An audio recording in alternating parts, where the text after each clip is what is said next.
It's the musicality production.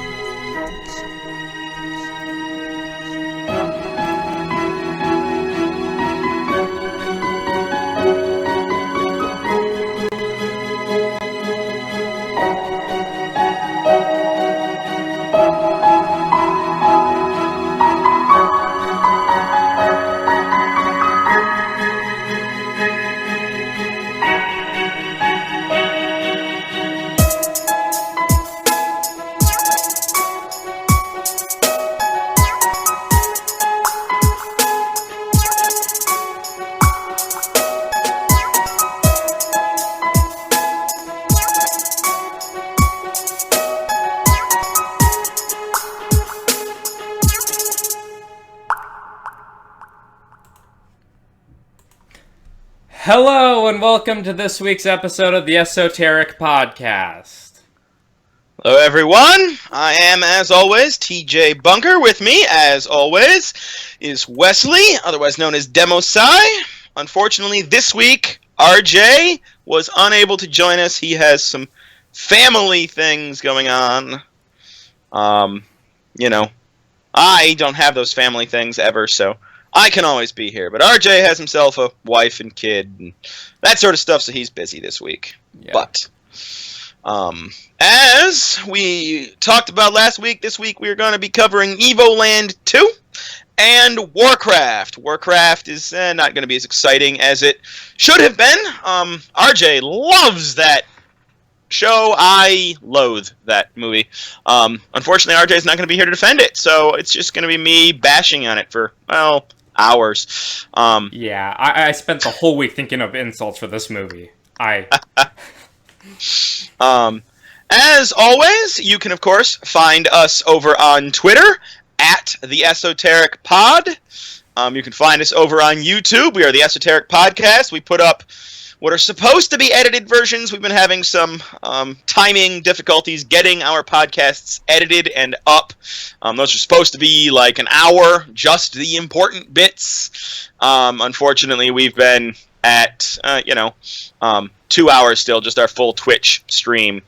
And if you really like what we have to say and would like to support us, in addition to checking out all of our things, you can also check us out on Patreon. We are the Esoteric Podcast over on Patreon.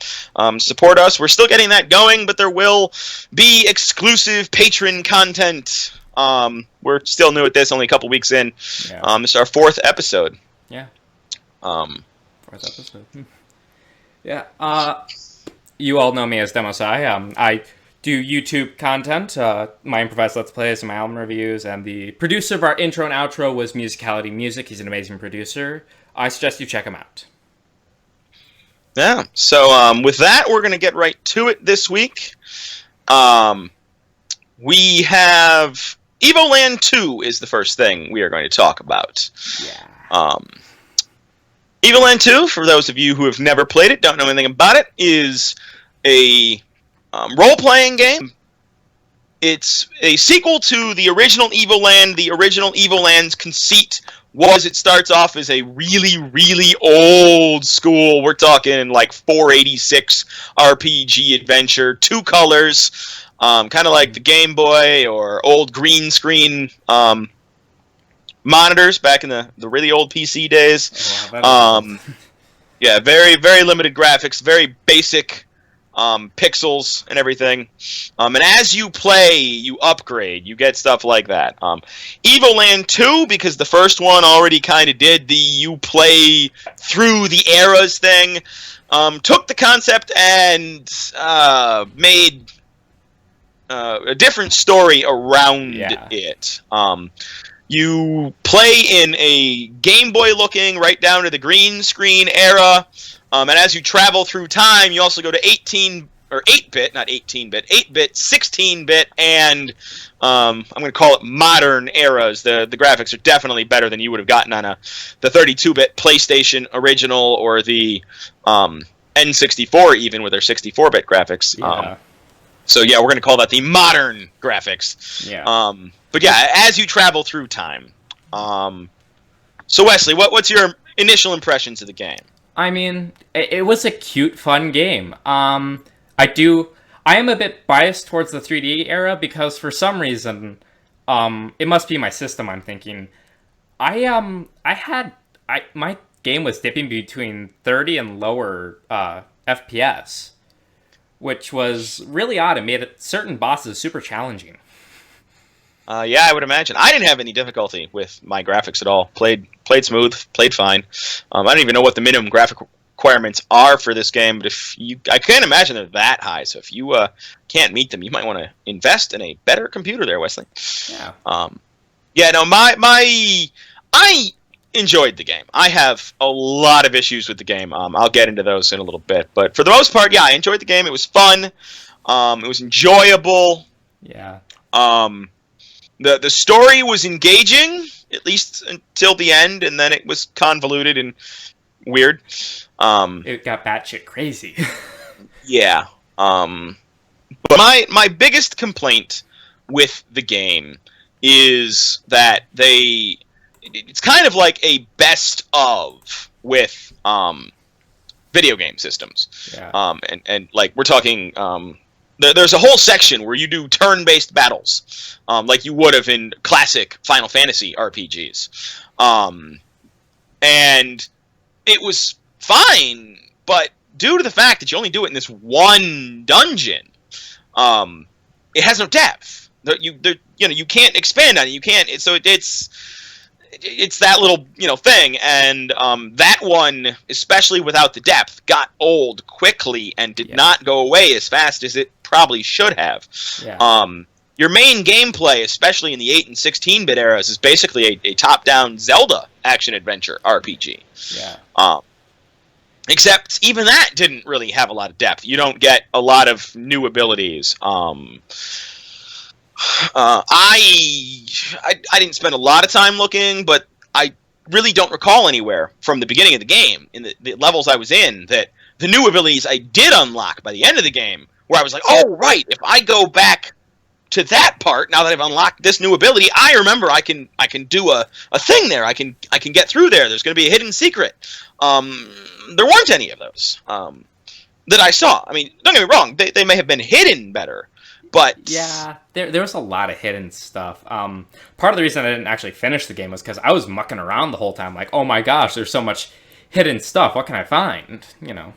Yeah, sure, but I mean, if you think about Zelda games, you're wandering the overworld, and you will take note of things that are pretty obvious. Of yes, I can go back there and open that. When you'll get a new item and you'll be like, ooh, now that I got this new item, bam, I can go back there and I can open. I remember this thing. Yeah. And that gives you a moment of excitement. I mean, you're not going to find every secret area that way.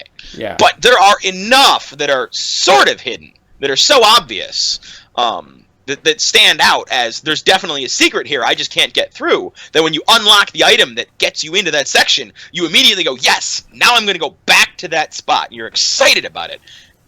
And I didn't have that for this game. Yeah. There was never, I'd get a new ability, and it was like, I got a new ability. I mean, there is a part where you have 3 companions, and they are basically your items. They have special abilities that they unlock. And when you first find the guys, they have this ability, and then you can upgrade them, and increase the strength, and then you can even upgrade them a second time. I didn't upgrade anybody a second time. I don't even know what upgrading would have done. More damage, I guess? I don't know, except to use their abilities in combat was such a pain in the ass most of the time. I didn't use it anyway. So...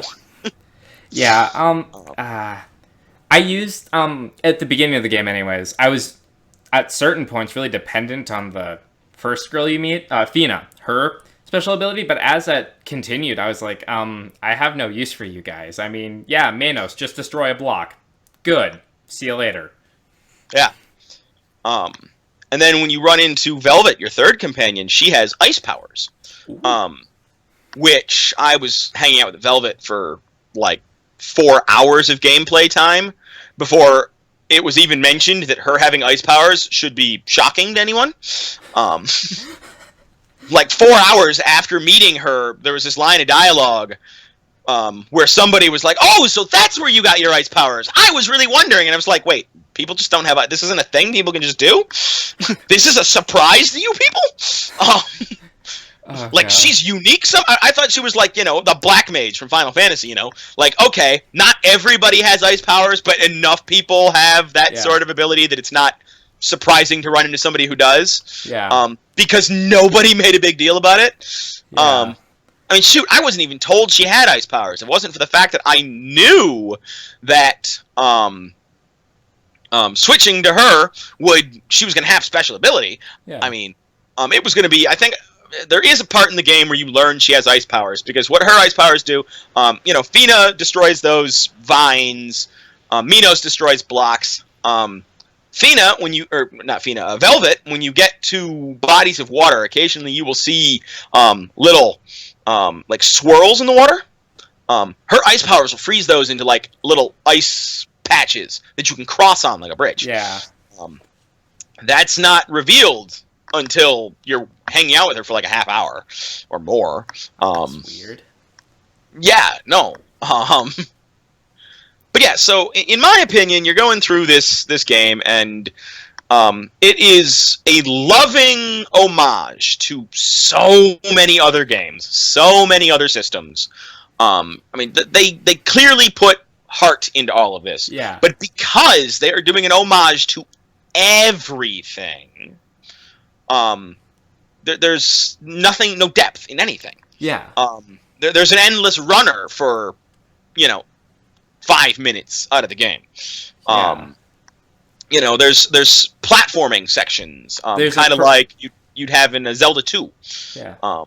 And then there's like Professor Layton puzzles, and like I'm trying to think of all the ones I ran into. There's like a couple 2D platforming sections that, first of all, really suck because they use instant death gimmicks like spikes.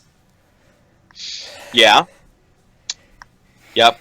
Having to bounce on those mushrooms across the spikes, and especially the ones where there's spikes in the ceiling, so you can't jump too high. Which sucks for me because my frame rate made it weird. I couldn't tell if I was hitting the jump button enough. So yeah, if you're having graphical issues, that would be especially difficult. Yeah. Because but yeah, none of those sections had any depth. They were all, homages. You did top-down like Gradius shooting sections. There were some side-scrolling shooting sections similar to the original. Nintendo has Pit. He's the angel guy who's been in like a lot Kid of Icarus. Smash Bros. Kid Icarus, thank you. But yeah, the side-scrolling Kid Icarus style shooting games. Yeah, there was the MGS homage. Metal Gear Solid. Trying to get out of the prison, and they got like sight lines for the enemies. They're not drawn out in cones or anything that are obvious, but yeah. They've done those in Zelda games too, but in this particular instance, they had you get into a cardboard box. Yeah. What name did you pick at the arena? Solid Snail. I went with Solid Snail as well, just because it was the Metal Gear reference. And then Minos refers to you as Solid Snail the rest of the game. I love that. That was cute in my consideration. There's a part in the game you get to later where you find this area that is like timeless. And supposedly, because it exists outside of time, all these people come here to talk with they're like a fairy people. I don't remember what they were called. Okay. But yeah, standing in line to talk to this head fairy chick, who can like give them secrets of the future or something. Because once again, they are timeless. They exist outside of time, so they know everything all at once. But yeah, standing in line, you've got Mario, Ryu from Street Fighter. You've got Bomberman was in that line. Who else? There was another person I can't remember. But you got classic video game characters. They're all seen from behind, but you could tell who they were supposed to be. Yeah. But yeah, all the mechanics were just so shallow. Like there were I think 3 different levels of item you could buy. You get like bronze, iron, and then you could get the one made out of the Ocoin or Orion or whatever it was. There's definitely a K in there somewhere. Yeah. But yeah, I unlocked the sword, the boots, and the belt of the special, the best stuff. I never spent any money on any of the other items in the game. Yeah, like I noticed that towards like the midway, or like especially at the point I'm at now, I'm sitting on like 1,000 gold. You're only at 1,000? Well, I was dumb and bought bronze armor because I didn't find the blacksmith until I left the 2D section. Neither. I had all 3 of my companions before I went and upgraded any of my weapons. I had all the starting gear. The old sword, you don't even have armor. Yeah, I upgraded right before I went to the 3D section, so... Yeah. I didn't buy anything.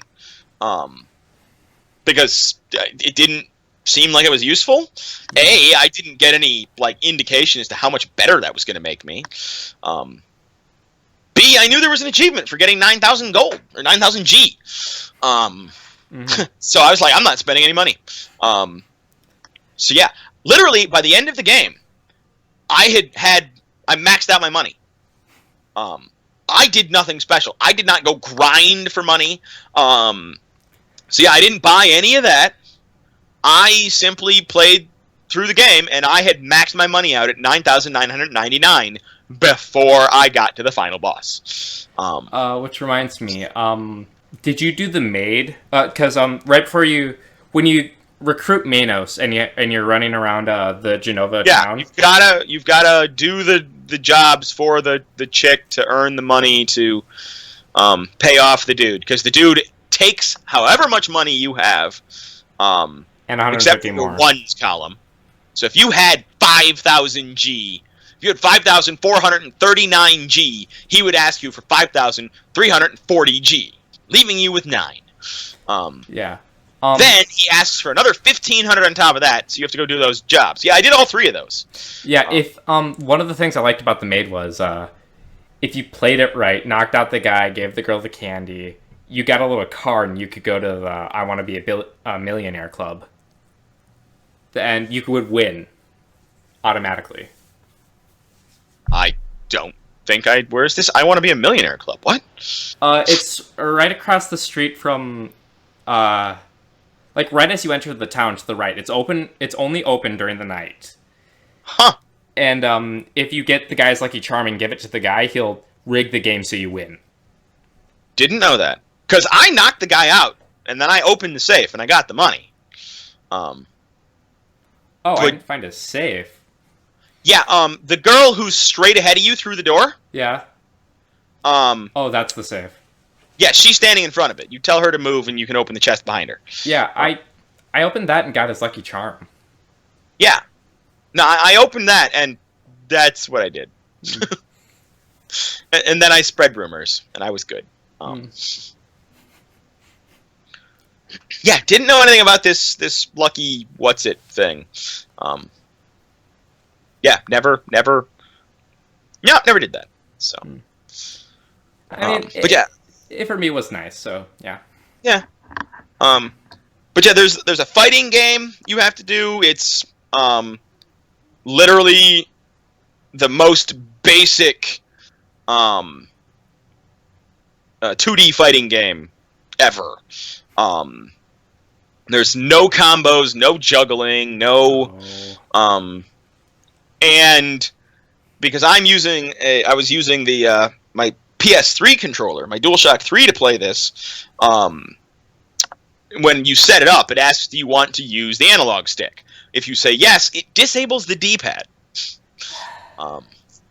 Which means, yeah, I was fine using the analog stick, and then I get into this 2D fighting game, and here I'm trying to pull off moves, because they have all of 3 special moves you can do, and I'm trying to pull them off, and I'm, using an analog stick, and it was not going well. Yeah.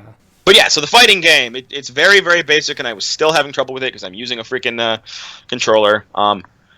I have beat that using a keyboard, completely accidentally. A friend who's a quadriplegic was playing the game before I even started playing it for this podcast. He got to that part and simply couldn't do it. Mostly because he's quadriplegic, so he's using a mouse stick. So he can literally only hit one button at a time. Yeah. So yeah, fighting game, not a good thing for him. But yeah, so I went through and I beat that for him using the keyboard, but I didn't know what any of the buttons were. Because when you bring up the dialogue,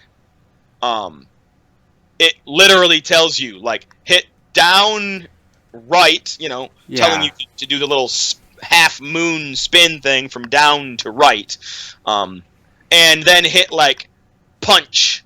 And it doesn't tell you what punch is. And I'm like, crap, which is the punch button? And I'm smacking buttons on the keyboard because I have no idea what any of these buttons are. Yeah, oh gosh. Yeah, but I figured out the buttons, and yeah, trying to do special moves on a keyboard, holy crap. Makes me tempted to find an emulator of Smash 64 and try and do that with a mouse and keyboard. Yeah, wow, that was, but yeah, so I made it through, but, there's an endless runner, there's a tactical strategy war game, kind of like Final Fantasy Tactics or Fire Emblem or... tactical RPG, yeah. Yeah, tactical RPG. Once again, no depth to any of these things. You can recruit soldiers, and then you can upgrade them with these battle points you earn from fighting. But yeah, that's it. It just kind of affects their range and movement speed and durability, their hit points. But yeah, I could not find any difference, like in Final Fantasy Tactics, and I've never actually played a Fire Emblem game, so I don't know Fire Emblem, but at least in Final Fantasy Tactics, you get behind somebody because that's going to be tactically better, and you hit them from behind, and bam, you get extra damage. But you have to be careful, because if anybody hits you from behind, you also take extra damage, Yeah, I'm trying to remember, because I have Fire Emblem Awakening for my 3DS. In that game, I think there was a system like that, but all I do really remember from that was the fact that certain weapons were stronger against other weapons. Okay, so that one's got a rock, paper, scissors element. Oh, yeah. This didn't have rock, paper, scissors. This didn't have, if you get behind them, you can do more damage. This was, you hit people. We're talking, I would hit somebody with Minos, and I would do anywhere from 6 to 130 some damage. I have no idea why it would be one over another. That to me sounds like Ketchy in Final Fantasy VII, like, and his attacks, because weren't they like RNG or something? Yeah. No, I'm fairly certain what was going on with this is that depending on which enemy I was hitting, their defense was higher, so it did more or less damage, Okay. Yeah. Except that would be all of the dumb, because like I'd hit a guy with 20 health and do 100 and some damage. I'd hit a guy with 60 health and do 5 damage. It's like, wait, their defense and hit points went up? Why both? He's now not just twice as good, because he went from 20 hit points to 40 hit points. He's actually 4 times as good, because he also cut my damage against those hit points in half. Yeah, that's odd. But, yeah, I didn't know which ones were which. There's only one battle I lost the whole time, and it's because the only way to lose a battle is to have Kuro, the main character, die. You can lose literally everyone else on the battlefield. Yep, that's if he dies, you lose. And yeah, the first time I fought mages, they throw some. The enemies get newer units as you're fighting through the 8 battles I think you go through. But yeah, so as I'm fighting my way through these battles, they get mages, and I had Kuro running after the mages, because all of the normal troops in front of the mages were dead. And Kuro was the last one to go for the turn, so I moved him as far forward towards the mages as I could, not realizing that Kuro can go from full health to dead after 3 mage attacks. Because I'd never suffered a mage attack before. I had no idea how much damage they could do. That makes me wonder, is the, did they give a specific stat for magic defense? No. That means that your normal defense was rolled in with your magic, or your normal defense counted for physical and magic defense, which... Yeah. I told you, no depth. That's super archaic. No. They had... No, it's not archaic. It's very simple. Yeah. Because anything more than that would be a deeper and therefore harder to program experience. Yeah. And because they programmed in so many different kinds of system as homages to so many different games and styles of game, they couldn't give any of them depth. So they all felt shallow, and if you did any of them for too long, like I said, that turn-based, like your old-school Final Fantasy type battle system, when I got there, yeah, after like my fourth battle, I was like, God, I am so bored of this. Yeah. Because the closest that got to depth was they'd throw more bad guys at you. Oh, gosh. Yeah, you didn't unlock new abilities, you didn't... there was no choice in the matter. You only had Velvet and Fina with you at the time. Fina could cure. It's one of the two magic spells she had. I don't even know what the other one was. Never used it. Kuro could hit things. That's what he could do. If another person had their full... Because it was an active time battle. So if their battle meter was full at the same time as Kuro's, he could do a combo hit, which could do a lot of damage or could miss completely. All right. And seeing as how Kuro seemed to whiff about half the time, I never used those. Because also you could charge, which is basically the feature that carried over to everything is, when you're on your top-down Zelda-esque screen and you hold the attack button, you charge up the power. That's how you use your allies' secondary abilities, right?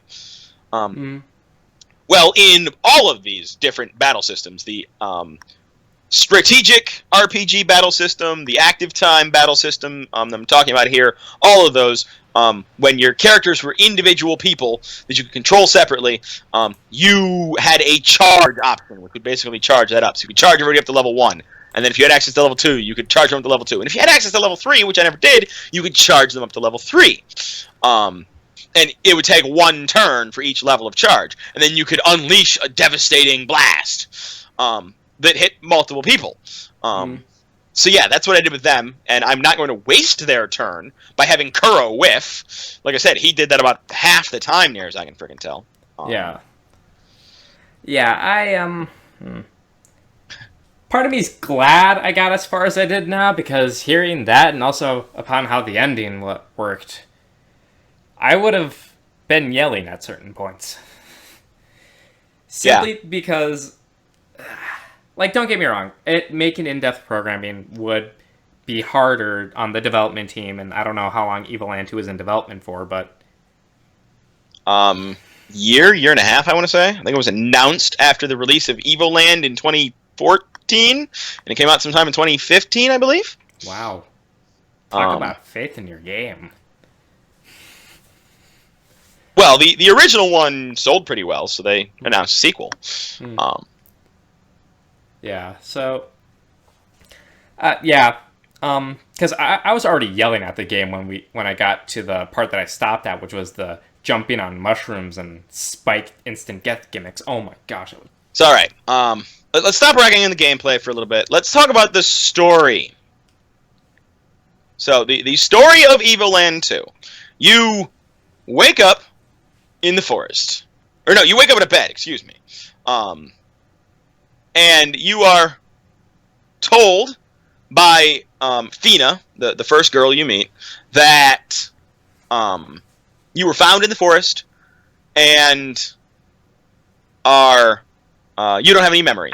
You say, I have no idea who I am. So she starts calling you Kuro. That's the name that you're given.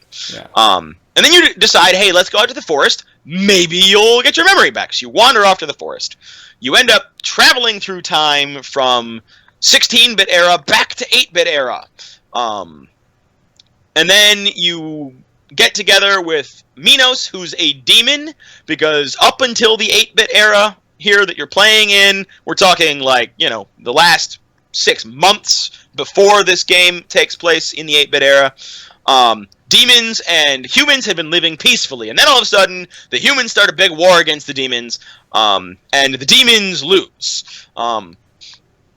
So as you're fighting this major thing where historically the demons' head general and the crowned prince of the demons is killed. Hey, guess who you've been adventuring with? The head general and crowned prince. And bam, you get zipped through time to the future, the modern era, which is like 120 years after the past era. The difference between 8 and 16-bit eras is 50 years. So 16-bit era is 50 years after the 8-bit era. But when you're in the future, everybody's like, okay, we need to figure out how the hell to get back to our time. And hey, while we're time traveling, maybe we can fix things. Minos is like, hey, maybe we can go save my people from being killed. When you're in the future timeline, you find out that after the 16-bit era, something terrible happened, and the entire village and forest and mountain range that Fina grew up in has been blown up. So you're just trying to figure out how to get back to your time, so maybe you can stop this shit. And then you start traveling through time to try and stop the big explosion and change stuff. And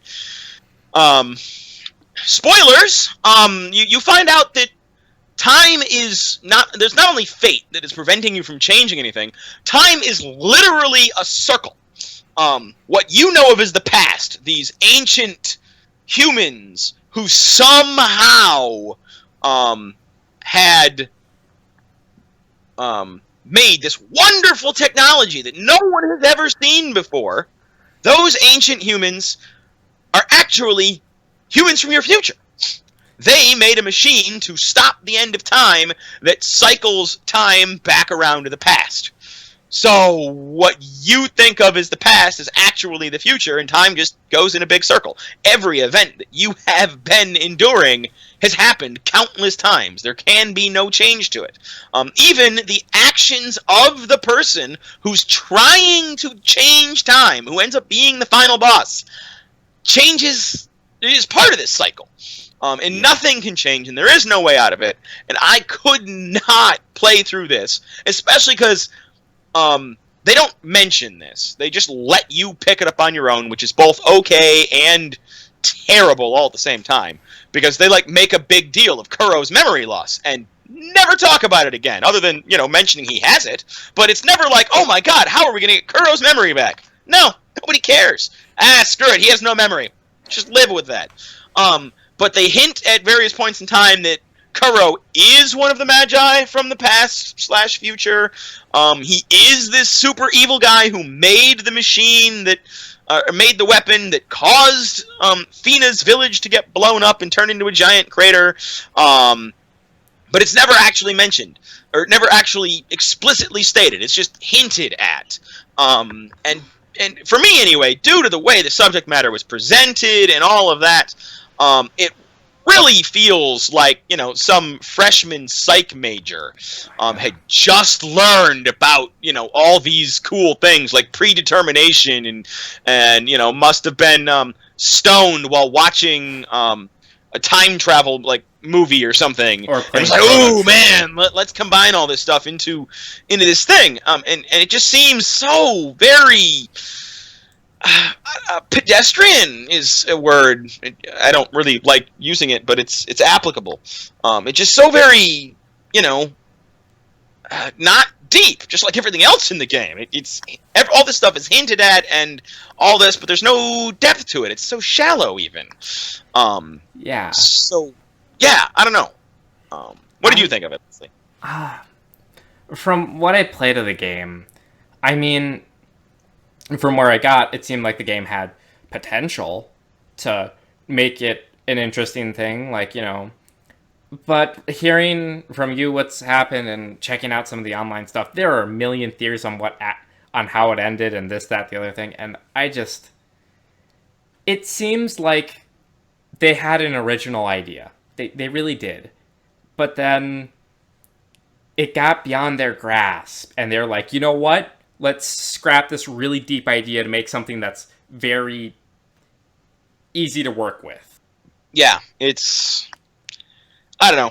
It's a thing. I mean, I enjoyed it. Don't get me wrong. I've been ragging on this game for like the past half hour now. But actually, I really did enjoy it. It was... Yeah, it was a really fun game. I mean, I could definitely see myself 100%ing that. Yeah, it was fun. I feel like if they had spent some more time with it, if they had worked with the story a little more, if they had worked with the mechanics a little more, made all of the mechanics a little deeper, a little more interesting, maybe found a way to give you a deeper sense of progression, because even the RPG elements, I mean, your attack, your defense, your health leveled up. That was it. Although I feel like there was a fourth box there that also leveled up. I don't remember what it was. Your level. Your level? No, that was at the top of the level up box. Oh, yeah. I want to say there were 4 little pictograms. I only remember seeing... Wait. No, I only remember seeing 3. I could be adding one mentally that wasn't ever there. It is a possibility. But no, it's one of those things where basically you had an attack power that went up, a defense power that went up, health that went up. That was it. That was your level up progression. There were no abilities to choose from. There were no... I mean, things like Zelda, they don't level up at all, but you get new weapons. Most Final Fantasy games that I've ever played, you get new abilities. Sometimes you get to choose them when you level.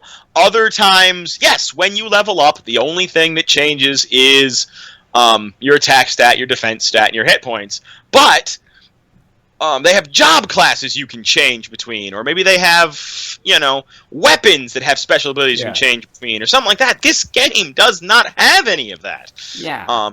If they could give you something like that and then work that in to be other options in the other gameplay segments, everything wouldn't feel so very shallow. Definitely closer to a Zelda style of play than anything else. And that's what the main thing I noticed. I was like, hey, this feels very Zelda-like. Like, even the boss I got stuck on, the one that his name's like Tata or something, Tara, whatever it is. He swims around his arena, throws spike balls, which I swear are Spinies from Mario. And probably supposed to look like that, yeah. Yeah. And, you have to hit them at him, and that felt very Zelda-like to me. Yeah. No. The main influence of this game, I feel, is Zelda. And then, obviously, they had homages to all sorts of other games. Final thoughts on this game from me. It was fun. I enjoyed it. It was just a very shallow experience. It only took me 16 hours to play through it. I still got 75% unlocked and found. So, it's a shallow but enjoyable experience. I'm probably not going to play through it again. But yeah, that's my final take on this game. My final take, I mean, there are certain parts that, confused me to no end, like the time traveling stuff, but it was a fun game. I mean, I loved all the nods to this series, that series, and I loved just the gameplay at its core mechanics was the main gameplay at its core mechanics. When I was doing the action RPG hack and slash stuff, those were fun. I had fun with it. All right, so that sounds good. That's our take on Evoland. Now, Wesley, last week, you did not get to talk about music at all. We ran over. We were very, very involved in our discussions of Citizen Kane and Casablanca. Casablanca, thank you. God, I forgot the name of that, and I felt really bad. But yeah, so you didn't get to your music. We promised you would get a chance to talk about your music this week. So before we get into Warcraft, because there's an excellent possibility that's going to take, past our usual 2 hours here as we dissect why we hate that movie so much. Go ahead. What are you going to talk about music this week? Okay, I'm going to talk about... Now, here's something I'm going to clarify for this music section. A lot of times I do talk about rap music. That's because that's the main type of music I listen to at most points. So today I'm going to start off with a joke Do you know what happens when you mix country and rap? I assume the world blows up. Why? What happens when you mix country and rap? You get crap. Ah! Which is where I lead into my first thing. 2 weeks ago, Yellow Wolf, a artist who is really ambitious, he mixes country and rap music, which he does it in a way I like. He takes a lot of the instruments and a lot of the fundamentals of country and mixes it with a majority of the rap music that you see, like being lyrical and that stuff. He's one of my favorite artists, and he does genre bending that I like. Here's the thing about rap music. In my consideration, nowadays anyways, it has gotten very stagnant with its current things. Like, we have gangster... The main types of rap we have are pop rap, gangster rap, and if you go underground rap, you might find some juggalos and some horrorcore fans, and those people are weird, man. They put on... I'm going to tell you, I have no idea what you're talking about. I haven't heard rap music since I was in high school, which was a long time ago. Juggalos and horrorcore is basically, Yeah, I know who Juggalos are. We had ICP back in the day. Yeah. Not that old. Yeah. Yeah, so that type of music. And don't get me wrong, ICP is kind of good, and some of the things that did come out of their label are kind of good. Like, that's a whole topic for another discussion. But here's my thing. I'd like to see rap music specifically, branch out to more types of music. It's already been done, in fact. We have Yellow Wolf with country rap, which I surprisingly like. Even though it's crap? Yeah, even though it's crap. Okay. There is an artist I follow very closely, Tech9. On his album Special Effects, he worked with the lead singer of Slipknot on a song called Wither. And he's done other projects in the past that have mixed rock and rap.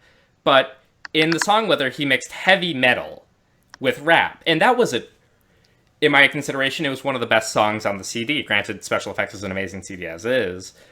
But I would like to see rap music diversify and include a lot more genres. I want to see stuff like, metal rap. I know Slipknot and Korn have done it, and to an extent, and Tech9 is always there with that. I want to see more of that. I want to see country rap, artists like Yellow Wolf, become more prevalent. I want to see dubstep rap or electronic rap, kind of like what Danny Brown did on his album Old, where it had the really intense hitting beats, or the really intense hitting production that comes with electronic music. Yep, no idea what you're talking about, boss. I'd like to see rap diversify, especially in today's climate where it is growing stagnant because of artists like Young Thug who are promoting mumble rap, which, to explain mumble rap, imagine... Is it where somebody mumbles and you can't understand what they're saying while they're rapping? On auto-tune. Because I already have no idea what most rappers are saying, so I don't think I'd notice the difference.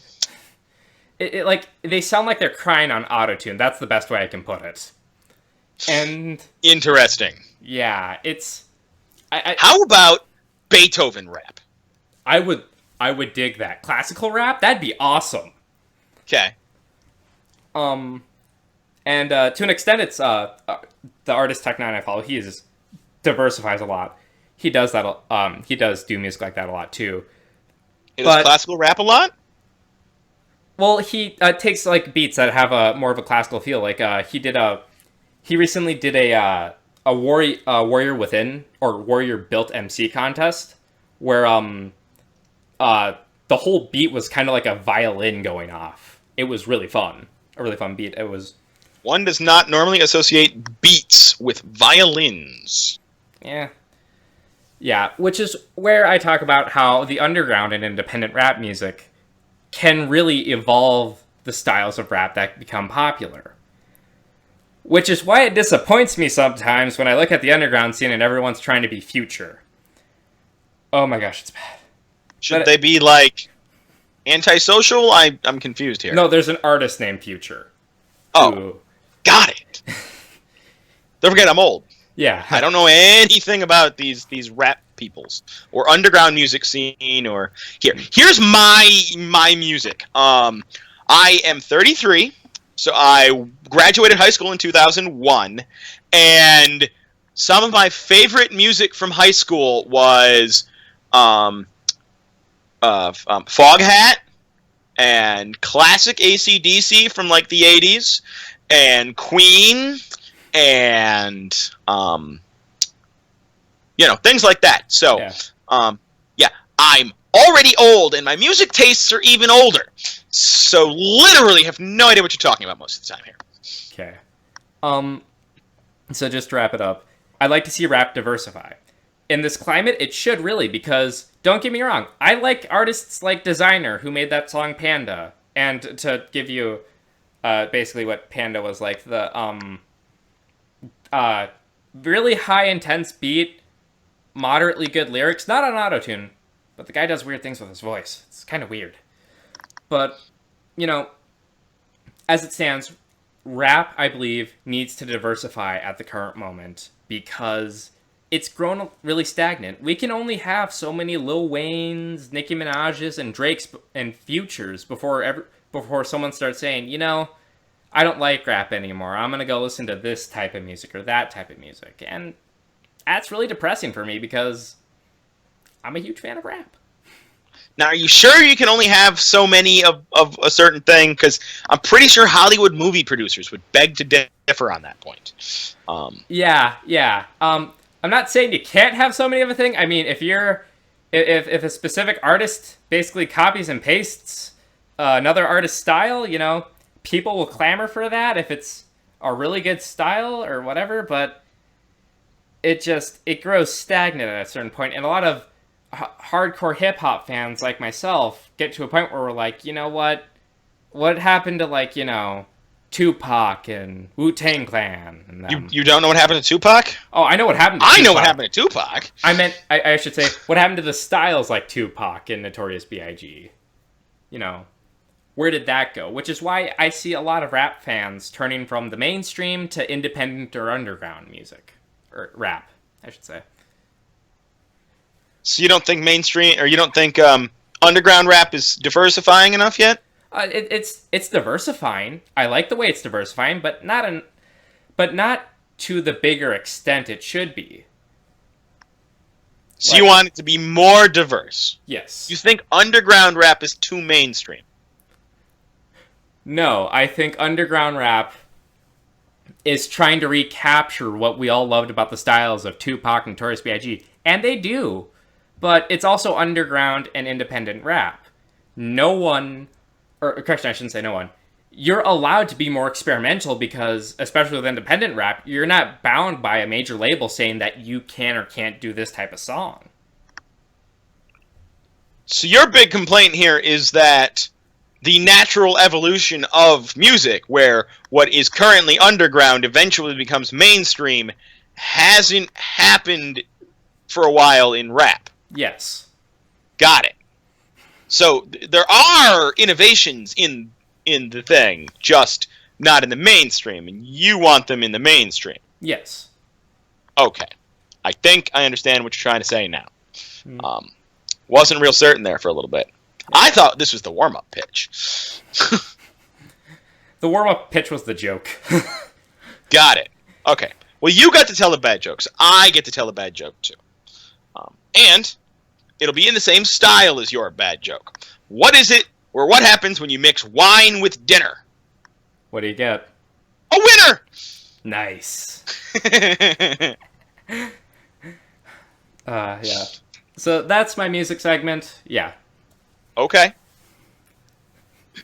Well, if you're really good this week, we'll let you do it again next week. Okay. And if you're really good, we'll let you out of that cage, too. Please? It's getting stinky. And I already ate the dog. Hey, man, I threw a mop bucket in there. It's not my fault you decided to crap in it instead of clean up after yourself. Yeah. Okay. All right. Warcraft. Ooh. I would say I'm sure everybody has seen it, but I've seen the box office numbers. I don't think anybody's seen this movie. Well, unless you live in China. So, just a quick recap of the overall concept of the film. The film Warcraft is about the history and story of the original Warcraft strategy games. They were real-time strategy games back in the 90s. That, of course, eventually evolved into World of Warcraft. The main focus of the old strategy games is humans versus orcs. In fact, I've played Warcraft 2, and I don't remember any other races being mentioned. So I don't even know if other races were mentioned back then. But, obviously, by World of Warcraft, other races are involved now, and so all of these things get nods in the film. From what I understand, the film was directed by a guy who absolutely loves the Warcraft property. And I can tell, because basically, in my opinion, this movie is a freaking encyclopedia of Warcraft knowledge. It is not a story. It is not a narrative. There are no character arcs. There is no dramatic arc. It is a history textbook somebody put on the screen. It is equally as dry and dull as any history textbook you freaking read in the 3rd grade. And with just as much whitewashing, pretty much. So, but yeah, so this tells the story of how the orcs originally came to Azeroth and what precipitated the war between the orcs and the humans. And of course, because this leads into the original Warcraft games, and then eventually leads into World of Warcraft, where the orcs and the humans are still fighting, this movie you knew going in has no resolution. I kind of thought they would give it a dramatic arc, where the dramatic arc would have resolution, regardless of the fact that the rest of or that the actual overall conflict between the orcs and humans was obviously not going to be resolved. That was going to keep going. But, no, they didn't really have a dramatic arc that was even resolved within the confines of this. Oh my gosh. And that movie, oh gosh, to also put it, every scene that shows a character doing something in general, that movie expects you to believe that that's character development. Oh yeah, no. When I watched it, I just watched it again this morning. I saw it in theaters, so I know at least some of that money on all those U.S. box office reports came from me. Which screw that. I want my money back whenever somebody wants to give it to me. But yeah, so I went through and I counted. I wrote down every line that was not expository, and when I removed things like greetings, interjections, orders, questions. All of that, I am left with 2 scenes in the movie, where at the beginning, when the, I don't even remember these people's names, I cared that little about this movie, but you have that husband and wife orc, they're sitting there, lying there talking, she's pregnant, and they're discussing what they're going to name their kid. That was not expository! Congratulations, movie, you started out okay, you had, one of your first scenes was not expository. Unfortunately, it took until, a half hour later, you have the young wizard dude, when they go to the Guardian, right? Mm-hmm. He says the line, "I didn't know so many books existed." That is not expository. Oh my gosh. Then, when they're in that little group, they're going to go check out the orc encampment. And the same mage guy starts talking about the Kirin Tor, or whatever the fuck that was, the Kirin Tor. Yeah. Whatever what that was. Yeah. I don't know. I'm willing to give that half credit for being non-expository, because he's talking about how his family reacted to it and stuff, but even then, that was still kind of expository. I mean, it was explaining that, okay, when you go to this place, you do it as a young age, because you're fucking Jedi, apparently. And, it's considered a great honor by the people, and, that was definitely providing information to the audience, but it wasn't actually important information for the movie. So I'm giving it half credit. And then the last one is when the half-orc and the Guardian, when they take him back to his tower there, and he wakes up, they have a very brief exchange, one line each that is not expository. And then they immediately get back to the exposition because they have information to force feed you through this movie. And there is no space for character development or dialogue that is not, I am this person, this is what is happening, this is where we have to go, this is what the bad guy is doing, this is how we stop him. Well, you remember, we saw that movie together, and I was, like, yelling at the screen by the end of it. Yes! Oh my god, you were so angry at this. You continue to tell me that this movie is worse than Batman v Superman. I do not like this movie, but I can't hate it that much. Because at the very least, and I understand, even if the Chinese got a faithful translation of the dialogue, I understand why the Chinese would have liked this movie. They have a lot of big, dumb action scenes that are well done. Yeah. And like... Batman v Superman doesn't even have that. Yeah, the only reason I hate this movie more than Batman v Superman is because... Well, actually, wait, let me take that back. I don't hate this movie more than Batman v Superman. I hate Suicide Squad more than Batman v Superman. Oh yeah, you hate that one more than Batman v Superman too. Yeah. So. This one is kind of on par with Batman v Superman for me, because, don't get me wrong, the action scenes, they're pretty good. I mean, I was watching them and I'm like, this is really good. But the film drags so much with its exposition and its almost alleged character development that it tries to force you down your throat, that I'm just like, okay, I need to, like... So you mean that scene when the half-orc all of a sudden was like, hey, you know so-and-so? I really want to fuck him. And you're like, wait, what? Where the fuck did that come from? Yeah, scenes like that where I'm just sitting there and I'm like, that's supposed to be character development. That angers me because that's not character development. That's just some... No, that was straight up exposition. She was like, I want to fuck that guy. Yeah. I have every intention of fucking that guy. There was no character development there. That was you know, she might as well have been talking about her bowel movements for as character developing as that was. Yeah. It left me with a migraine and like seething. I was ready to punch a wall. So, the orcs. I want to talk about the orcs here for a little while. At what point in time when watching the movie did you realize that the green orcs, the green-skinned orcs and the white-skinned orcs were... Like, why some of them were green-skinned and some of them were white-skinned? Originally, I just thought that the freaking...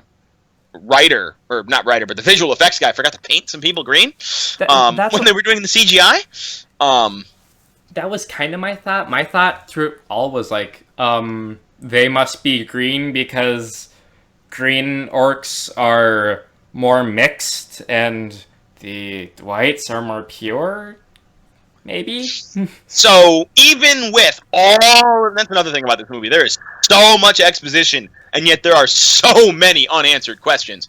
But you missed... They actually do, at about halfway through the movie, mention what's going on with the green orcs. Did you miss that? I remember that. They were, like, powered by the green energy thing. It's called the Fel. Yeah, the Fel. Yeah, at about 69 minutes into the movie, Gul'dan, that's his name. Yeah, Gul'dan. But yeah, so about 69 minutes into the movie is the first time anybody mentions that Gul'dan is granting the power of the Fel, and it's what's turning these people green. So that, like, the green-skinned orcs are the ones that have kind of come under his sway more than the others. He kind of has more control over them because he's given them these special powers. I suppose the closest they got to mentioning this before was, I guess if you were paying enough attention, when the female orc went into labor and gave birth, and the kid was, like, dead or whatever, Gul'dan, brought him back to life, and he was green-skinned. Yeah. Even though his parents were both white-skinned. However, I didn't think that was part of the magic. I was just like, oh, maybe that explains the green skin and the white skin. Some orcs are just born green, kind of like, I'm born with blue eyes. Yeah. I was not born with blue eyes. But anyway, But no, apparently you were supposed to get from that, oh no, it's Gul'dan's magic. Except the kid was not white-skinned. It was like grayish blue because the fucking thing was dead. Yeah. Like, speaking of that kid, is the only, like, actually the best character of the movie, probably the only character who has even a slight bit of character development, is that orc leader of the Frost Wolf tribe. I cannot remember. Dodonga? No, it's a Zelda boss. I don't know. It starts with a D. But anyway, that guy. What the fuck is his plan here?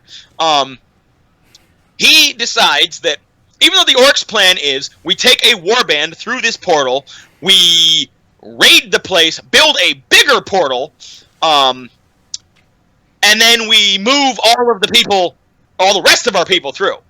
He went, I should definitely take my pregnant wife through the first portal into the danger area instead of waiting until later when we're moving everybody through, when we should have conquered the area on the other side and it would be safer. And then either the magical portal induces labor, or she was so freaking close to giving birth that she just happened to go into labor in this portal. Yeah. Either way, what the fuck is this guy thinking? Yeah, I remember watching that scene too, and I'm like, dude, your wife's pregnant. What's so bad about leaving her here while you go off and conquer? I mean, is she scared you're gonna cheat on her or something? What? Like... Yeah, I mean, what the hell? And then, the size of the orc forces, because you saw a reasonable group of people, although they didn't really show how many of them ran through that first portal, right? Mm. But then, they showed everybody on the other side of the portal. That's when they did the whole stillbirth scene, the killing of the deer to bring the baby back, that whole thing. And then they showed the orcs. How many orcs did you see there? Like 100, maybe? Something like that. And then, later in the movie, they show the orc encampment as they are building their new gate so they can bring in the rest of the horde. And there's what? 1,000? Yeah. I mean, all of a sudden their numbers are just skyrocketing. It's like, what in the fuck? Yeah, and then Gul'dan. Let's talk about his plan for a minute here. So, when they come through the first time, he needs to steal the life force from a bunch of people they had captured so that he can power his portal. Okay. Mm-hmm.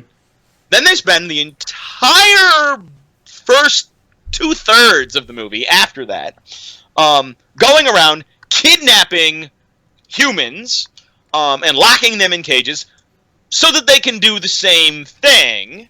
Mm-hmm. To open up the bigger portal so they can bring the rest of the orc horde through, right? Yeah. Everything seems to be adding up so far.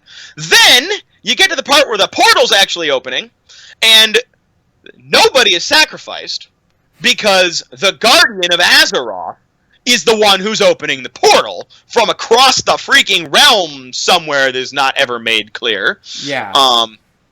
He's just using his substantial supply of personal magic to open it.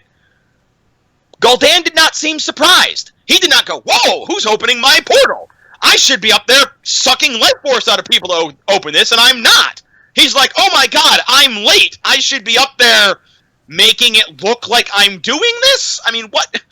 Did he realize this was never him, and he was just lying about it and taking advantage? I mean, what the fuck was that? Yeah. Because yeah, it's even revealed that, the first portal was also powered by the Guardian. Yeah. So Gul'dan is basically like the guy standing next to Old Faithful going, watch me make this, make water shoot out of the ground. Aha, I'm super special magical. Yeah, and then, I believe what they're supposed to make us believe is that, Gul'dan is supposed to be sucking the life force, so that way, he can become more powerful. But at the same time, why go through the hassle of being like, oh, we have to do this, that, the other thing to power the portal, when you could have just been from the beginning like, yeah, we'll just open a portal real quick. Yeah. Or he could just be sucking the life force out of people when he sees them, instead of trying to gather hundreds of them together at once, and, yeah. God, and then, the D guy, the orc, the only cool orc, he decides to challenge Gul'dan, right? He has realized that Gul'dan and the magic of the Fel is what killed their old world, and it's going to kill their new world if he does not stop Gul'dan, right? Mm-hmm. So he's in that big fight with Gul'dan. Okay. And it's revealed that Gul'dan is a traitorous dickbag. Who would have thought? And all of the orcs stand there and they're like, fuck Gul'dan, he's dishonorable. Screw this guy, right? Yeah.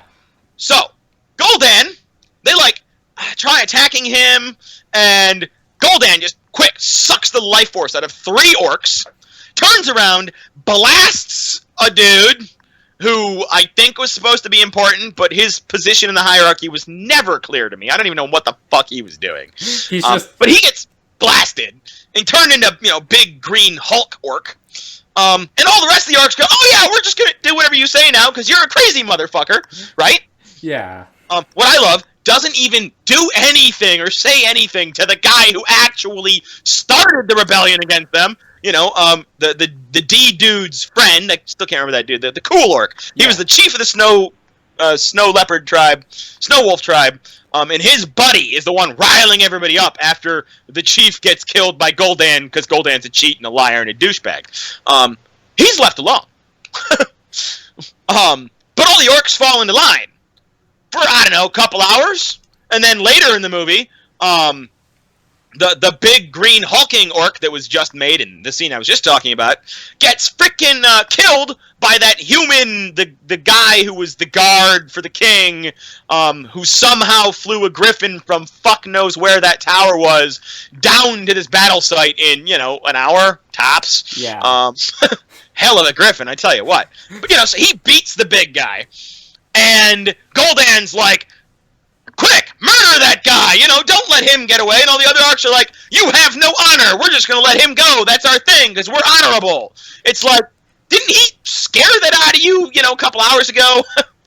Remember last time you said the exact same thing, you're dishonorable, we're not going to listen to you, and he murdered 3 of you, and you all fell into line. Both, why did the orcs forget that? And why did Gul'dan just, murder 3 orcs and be like, now do what I say, I'm a douchebag, remember? And they'd all go, oh, right! This worked last time, it'll work again, we're scared of you, quick, murder the human. No, completely forgot about all that. There was a reason I was yelling at that point. No. Oh my god. It just... That inconsistency alone just infuriated me. I'm like, hey, you're scared of this guy. Did you suddenly forget in the past 5 seconds? Do you have memories of goldfish? Do you forget that you're scared of this man who has the ability to literally kill you by sucking away your life force energy, thus making him stronger, you dead, and nothing accomplished? Yeah, no, it was freaking retarded. And then, once again, even though this movie has so much exposition, every line of dialogue except for the 2 full scenes, the 1 full scene, the 1 line of dialogue, and 2 scenes that have dialogue that is sort of quasi-expository. Outside of those, every line of dialogue is freaking expository, and there are still so many unanswered questions. Like, when they first show up at the tower, why is it that the Guardian was so mad at that other mage, right up until the other mage said the word fell? Were we trying to, ape Batman v Superman here, only instead of Martha, it was fell? I'm confused. What was up with that? See, they had the same brother, or they had a brother that both had the similar name named Fell. And he said Fell, and it's like, why'd you... And, there's a... They didn't show it in the movie, but there's a telepathic talking. And they're like, your brother's name Fell? Yeah, your brother's name Fell? Yeah. We shouldn't kill each other. Yeah, that was... The Guardian is just shouting at this guy. He's super pissed at this guy. And then the guy says, no, I'm worried about the Fell. And the Guardian's like, oh, I will stop pinning you to the ceiling with my magic. I won't let you safely fall to the floor. You're just going to drop and hopefully don't break your legs. But I'll stop, like crushing your chest against the ceiling. I'm a nice guy like that. I mean, oh, God. Yeah, no, what the fuck? And of course, the character that seemed like it was going to be the main character of the film was that half-orc chick. Like, even though she had no character development, she was front and center, like, most often. Yeah. Any idea why she was along? Like, if you're Gul'dan, and you have this half-orc slave, is she really that important to you that you first bring her along, and then, once you're there, you hand her off to a random orc raiding party? What are you going to do with a slave who is literally chained to you by a collar around her neck on a raiding party? Isn't that a liability? Isn't that going to make it more difficult for you to fight? Part of me thinks that maybe she wasn't, like, she might have been like she might have been like a spy for him or something, or maybe like a weird... You don't chain your spies to you! That's a terrible way for a spy to operate! Yeah. Like... Could you imagine if all CIA agents were chained to Barack Obama? I mean, everywhere he goes, he's like, do not look at the people who are chained to me. They are nobody. Yes, they are rummaging through your desk. Get over it. I mean, that is not a spy. Well, like, I don't know. Maybe that was Gul'dan's sex slave. That could have been a possibility, and then at some point... That explains why Gul'dan brought her to Azeroth. Why did he then hand her chains over to somebody going on a raiding party without him? Because that's how she ended up captured by the humans. Maybe he likes to share. There really was no reason. There had to be some justification that they didn't say, that they were supposed to... It had to be one of those things where it's like, play the game and understand the lore to, understand why she's relevant, which doesn't work for a movie. No, the movie has to be self-contained. Everything important should be in the movie. Yeah. You cannot have a good movie and give homework. That is not the way movies work. Oh my gosh. But yeah, and then shortly thereafter, after the half-orc chick gets kidnapped, it's revealed that even though we've heard the orcs speaking English this whole time, they don't actually speak the same language as the humans. And technically, the humans don't speak English either, because they do that neat little transition scene where she is translating later in the movie. Yeah. Because somehow she learned English, or whatever language the people of Azeroth speak, even though she's never freaking been here before. But yeah, so they do that neat little thing where she's translating for the orcs. The orcs speak in Orcish, and then she translates to English, both for the humans and for the audience. But then they switch over so that the orcs are speaking English, and she's translating to what sounded like the same language, but I'm going to give the producers the benefit of the doubt and claim is a different language. But yeah, so she's translating for the people of Azeroth, the humans there. So everybody doesn't, or nobody speaks English, but she can somehow do that. Which brings me up to the next part. At points, it feels like nothing's connected in this movie. Like, they'll just randomly go off on stuff, and you're sitting there like, why? You mean like when they kept repeating light from dark and dark from light, or maybe the reverse order, I don't remember which order that went in. Which sounded like gibberish when they first said it, and because it was first said like a guy was reading it in a book. Sounded like gibberish.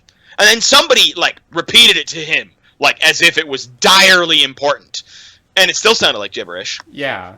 And then he's like being invaded by the Fel at the end of the movie, before he says it himself, as if somehow that explained how he got rid of the Fel, but the Guardian was unable to. I don't know. Pretty sure it was fucking gibberish every time it was said. Yeah. Just, oh my gosh. I'm going to grade this as I usually... Like, okay, I have this scale in my head for grading a movie, as it functions as a story and as a movie. As a story, it's all exposition. It's bad. As a movie, don't get me wrong, the action scenes are pretty awesome. I love the action scenes, in fact. But as a movie that has the dialogue it does, it sucks. Yeah, it's It's a terrible, terrible movie. And then RJ's not here to defend this, so I'm gonna go full hardcore at it. The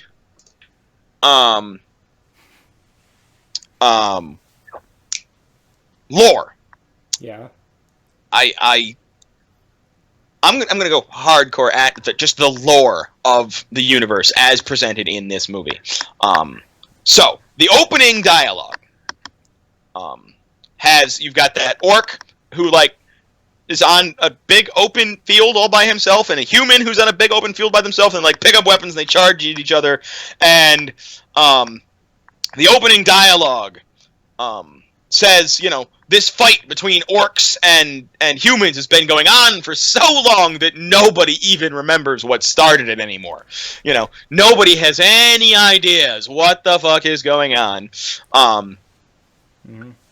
They've just been fighting for so long. I do not know how long one would have to fight a war continuously before the underlying basics get forgotten. Yeah.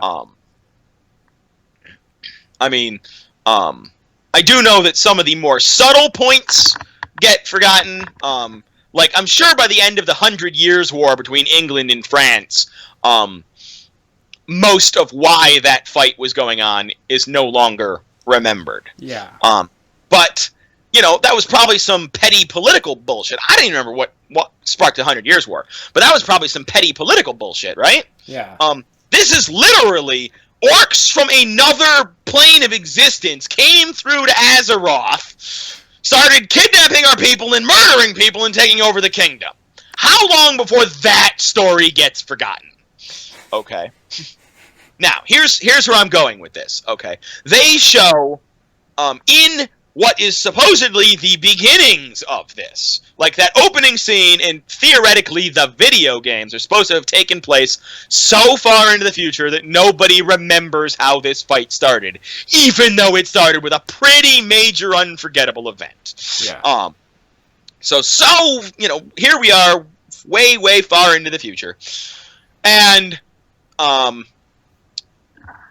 the guy and the orc in that opening scene still have swords. The orcs, or the humans running forward with a sword and shield. The orc, I don't even remember what the fuck he has for weapons, but, still just melee weapons, okay? Mm-hmm. But in the origin stories here, one of the first things, actually I think it's the first scene we see of a human on Azeroth, it is him talking to a dwarf who is showing him what appears to be some sort of flintlock pistol. Right? Yeah. Okay, now I did some research here. Guns were first being handed out to infantry during the Ottoman Empire in the 14th and 15th centuries, somewhere around there. Okay. Yeah. By the 18th and 19th centuries, 400 to 500 years later, we're already up to Gatling guns, board rifles, the types of weapons you picture from the Revolutionary War onward, which are clearly more sophisticated than that one that was shown. But it's 400 to 500 years later. Yeah. Meanwhile, and think of all the other advancements we also had. Railroads were invented in the 19th century, Yeah. Steam engines. Just think of all the stuff that we invented in those 400 to 500 years. These people have been fighting the orcs for so long that nobody remembers a story as big and memorable as orc freaking invaded Azeroth, right? Hell, we're over 200 years later. We still know why we're fighting, or not why we're fighting, but why the Revolutionary War happened. Yeah. Hell, there are historians, I learned in school what started the 100 Years' War. I don't currently remember it, but it's not lost to time. Yeah. It's just lost to common folk who don't give a flying fuck. Mostly because we're not still fighting the 100 Years' War. Exactly. Somehow the origins of it's insinuated that the origins of this war have been lost to time. It happened so long before that even scholars don't freaking know what the hell's going on anymore. Yeah. But their weapons have not advanced. I mean, look how advanced our weapons are today. I mean, we are just starting the 21st century, so we are 600 years past when the Ottoman Empire was first handing out guns. And I didn't even look to see how they compared to the guns seen in the Warcraft movie. They may have been even more primitive than the one shown in the Warcraft movie. Yeah. But yeah, so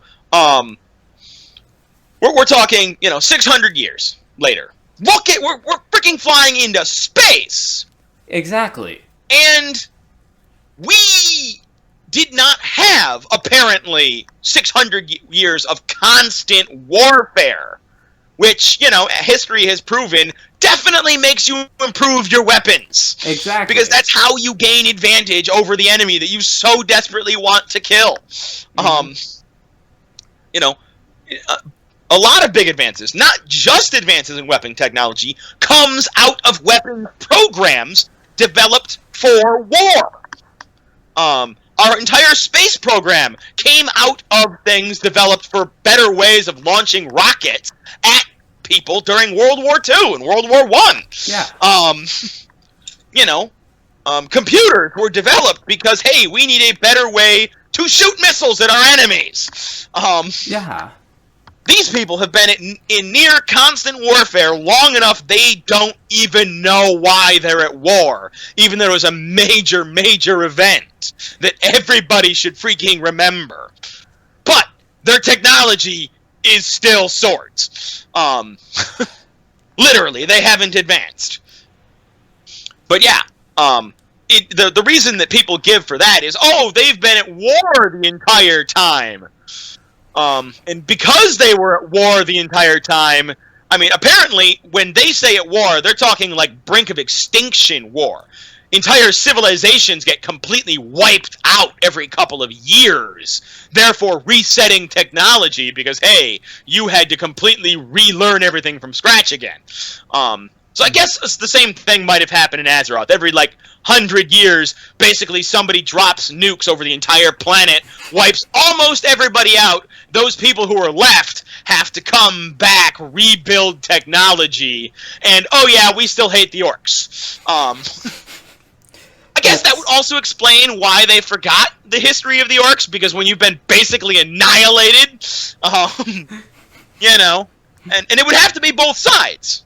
Yeah. Because if, the orcs completely annihilated the humans, okay, fine. Human technology would have to be restarted, but orc technology wouldn't. Look at all the other civilizations that were conquered here on Earth by more technologically superior people. Yeah. The technologically superior people did not lose their technology because of it. Yeah. So in order for all technology to still be at swords and sorcery, so long after the war that everybody forgot, there would have to have been at least one major catastrophe in there that completely annihilated everybody, and the only thing they remember is, we hate the orcs, and orcs hate humans. But yeah, no, it was so freaking ridiculous. And what the hell was the king doing on the battlefield there at the end? What the fuck did what? I mean, what? I'm the king, and I don't think that we should be sending any, what, they finally talked him into sending, 3 legions? Yeah, it was something like that. I mean, he's like, we've got 5 legions here, and we've got, 12 legions here, and we've got, because we need to protect this, and this, and this. And he's like, okay, the one dude's like, we need to send everybody at the orcs. And he's like, no, we need to protect Azeroth. And I'm thinking, from what? You've been at fucking peace for, they didn't say how many years, but everyone in Azeroth has been at peace for untold numbers of years. Anything you can do with 3 legions to the orcs, otherwise known as your only freaking enemy, would be way easier with, how many legions were they up to? 20, 25? It was something like that. Yeah, you take all of those in, and bam!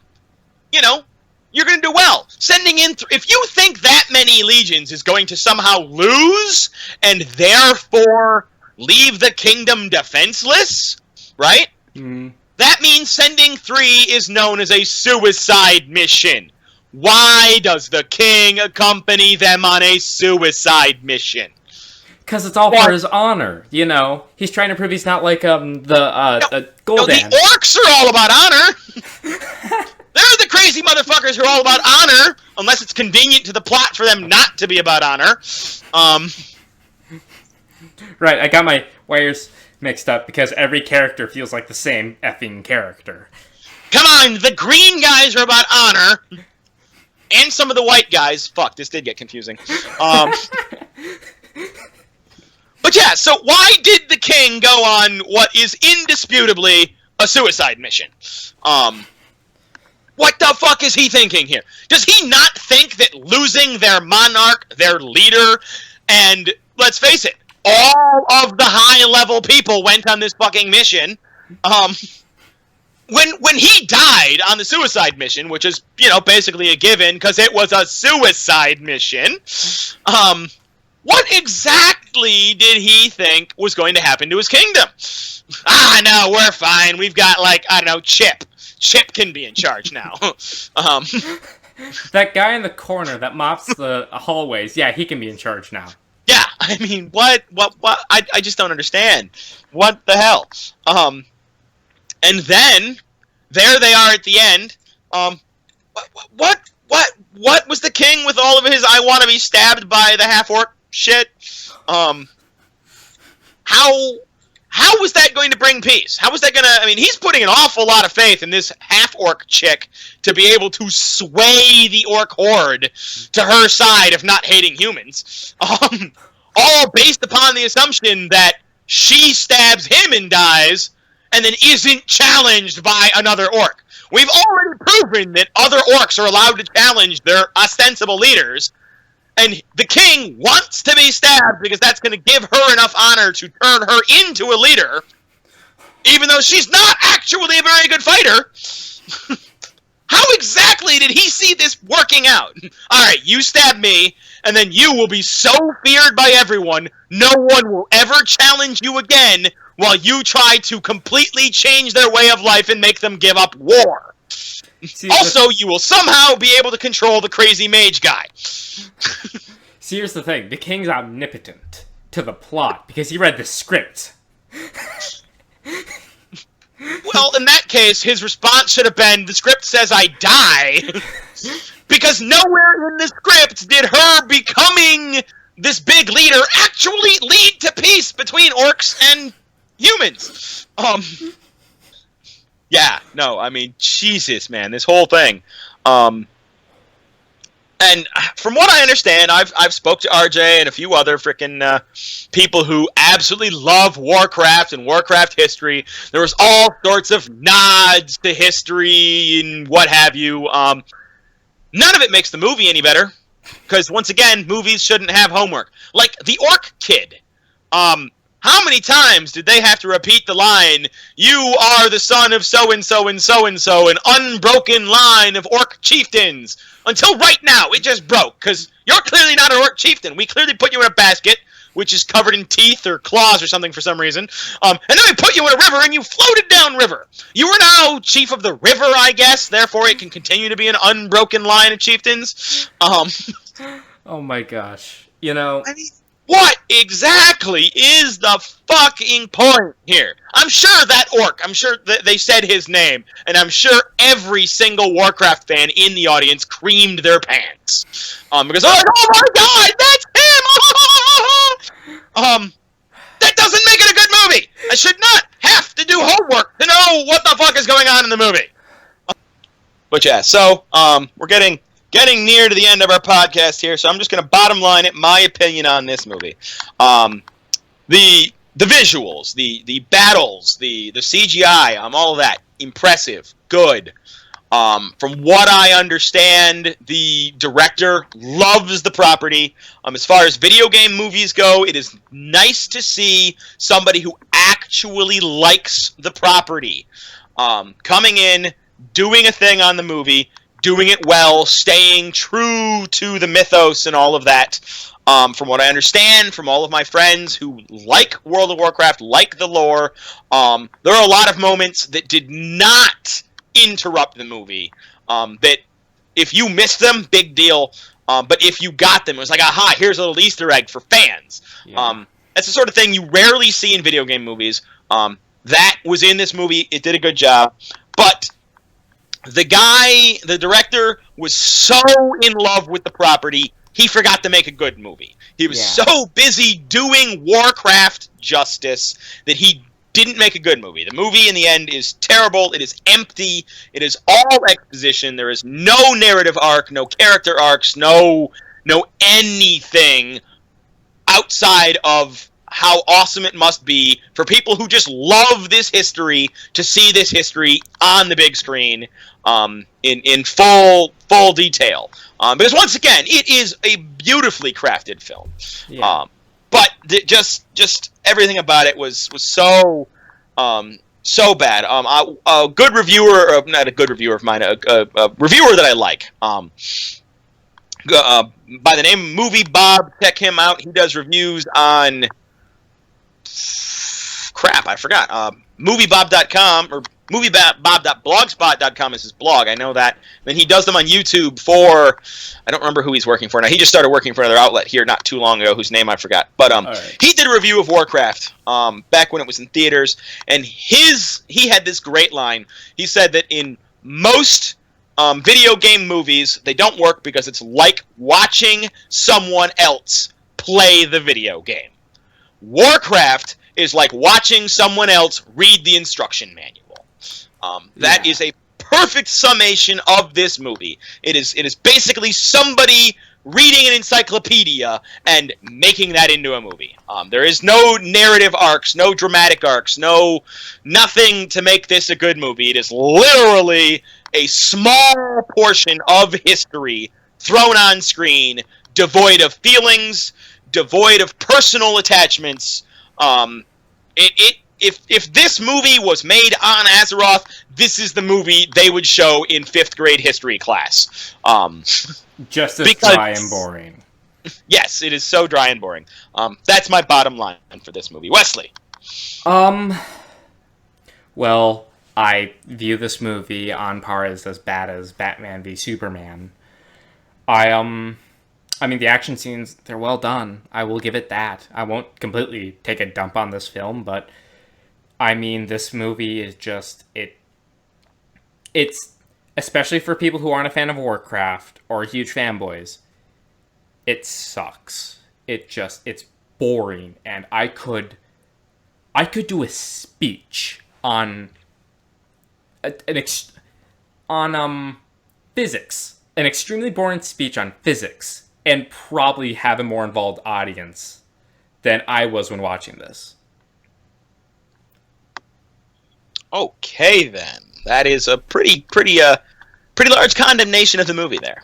So, all right, that is Warcraft. Sorry, nobody who was interested in it got a positive side to this. That was going to be RJ's bit, but RJ, unfortunately, due to family issues, was not able to be here. We will talk to him. Maybe we can get him to record, 10, 15 minutes of his views of why the movie was positive. We'll get that uploaded to our channel sometime this week. We'll see how that goes. Next week, here on the Esoteric Podcast, we are going to be talking about Pokemon Uranium. Mm-hmm. If nobody knows, that game came out back at about the same time as AM2R. Pokemon Uranium is a fan-made Pokemon game. It supposedly has a story. I've never played it, but it supposedly has a much more involved storyline than most Pokemon games do. I've played 3 or 4 of the Pokemon games, and the story was, here's your Pokemon, go beat the Elite Four. Usually along the way, you run into something like Team Rocket and stuff like that. I mean, when you get to, cities and stuff, okay, there's little mini-narratives in the cities and what have you sometimes. But for the most part, there's no overarching story. But from what I understand, Pokemon Uranium has one. Which scares me because, I love Pokemon games, but that scares me. Yeah, no idea what it is. We'll have to find out. And then, As I'm sure everybody knows, Luke Cage dropped on Netflix this past Friday.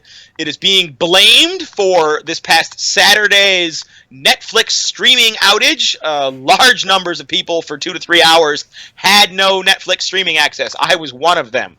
And a lot of people are blaming that on Luke Cage. Just so many people watching Luke Cage. I have seen all of Luke Cage now.